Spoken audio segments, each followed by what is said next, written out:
আসসালামু আলাইকুম বন্ধুরা, কেমন আছেন? আশা করি সবাই অনেক অনেক ভালো আছেন। বন্ধুরা, এই চ্যানেলে বাংলাদেশে নিয়মিত চাকরি খবর সহ সকল প্রকার বিস্তারিত আলোচনা করা হয় আপনাদের মাঝে।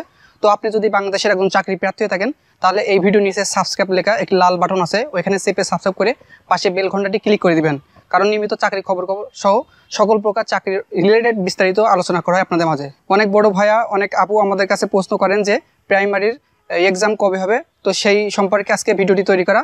তো 15ই মার্চ কিন্তু আমরা অনেক নিউজ পেপার অনেক জায়গায় পেয়েছি যে 15ই মার্চ থেকে স্টার্ট হবে। তো আপনারা অনেক টেনশন করছেন যে কবে হবে, আসলে নির্দিষ্ট তারিখ পাচ্ছেন না। তো এই মাসে কিন্তু পরীক্ষা হওয়ার কথা ছিল 1 তারিখ থেকে, কিন্তু 1 তারিখ থেকে কিন্তু পরীক্ষা হবে না। আজকে কিন্তু পরীক্ষা হওয়ার কথা ছিল। তো এই যে এই মাসে এসএসসি পরীক্ষা শুরু, তো সেই কারণে কিন্তু পিছাই দিয়েছে যে মার্চে হওয়ার সম্ভাবনা আছে। তো এছাড়াও কিন্তু আপনাদের যারা অ্যাপ্লাই করেছিলেন, আপনাদের ফোনে কিন্তু 1 সপ্তাহ আগে SMS চলে যাবে। তো কোনো টেনশন করবেন না। তো 1 সপ্তাহ আগে কিন্তু SMS চলে যাওয়ার সময় আপনারা বুঝতে পারবেন অ্যাডমিট কার্ড তোলার বিষয়ে। তো তাছাড়াও কিন্তু আমাদের চ্যানেলে ভিডিও দেওয়া আছে অ্যাডমিট কার্ড তোলার জন্য, তো আপনারা সেই ভিডিওটি দেখে নিতে পারেন। তো বন্ধুরা, ভালো থাকবেন, সুস্থ থাকবেন। আর কোনো সমস্যা হলে এই ভিডিওর কমেন্ট বক্সে আপনার সমস্যাগুলো টাইপ করে দিবেন, তাহলে সবার আগে আপনারা সেই সমাধান পাবেন। আর আপনি যদি একজন চাকরি প্রার্থী থাকেন, তাহলে আমাদের সাথে অবশ্যই যোগাযোগ রাখবেন, যাতে আপনারা সকল প্রকার আপডেট জব সার্কুলার পেয়ে যাবেন।